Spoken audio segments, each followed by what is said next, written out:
2 weeks ago, a Chinese couple was assaulted outside their home in East Gardens. The woman, a recent migrant, suffered facial injuries and broken fingers. That attack captured on video and shared widely, sparking horror and anger, particularly within the Chinese community. There have also been other attacks, physical and verbal, reported in Maroubra, Zetland, Waterloo, Randwick, Mascot, Redfern and Haymarket, involving individuals and businesses. My office has seen reports of some of the victims, many battered and bruised and all shaken and fearful. Many residents, particularly women, report being afraid of leaving their homes out of fear of being abused or, worse still, attacked.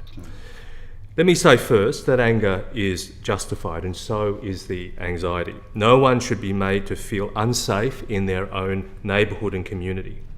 No one should ever feel like their identity, their language, their culture, their skin makes them more of a target. But Madam Speaker, we also have to speak honestly and carefully about what we know and what we don't know yet. At this stage, police believe the attacks were carried out by a single group of teenagers and their associates. And those attacks were not limited to Chinese Australians. There are reports of victims from a range of backgrounds. Police have advised that they were opportunistic random attacks. And yet, we also have to understand why so many Chinese Australians believe that race was a factor. These suburbs, East Gardens, Mascot, Zetland, Waterloo, Haymarket, are home to many Chinese Australian residents.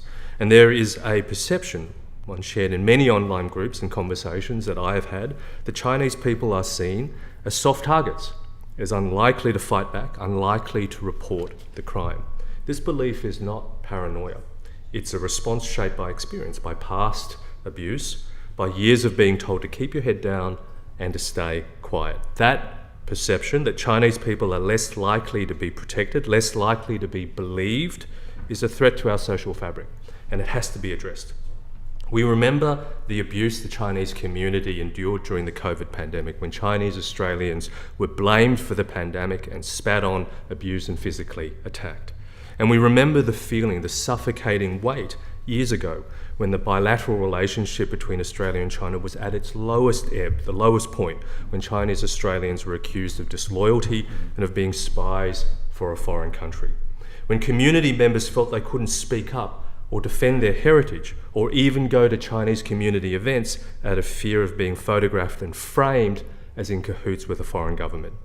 Madam Speaker, we have to create space for these voices to be heard, whilst also staying grounded in evidence. Racism does not have to be proven in court to be real in people's lives and people's minds, and we must treat those fears with the seriousness they deserve. This also reflects a real and urgent concern for community safety, and community safety must always be a priority.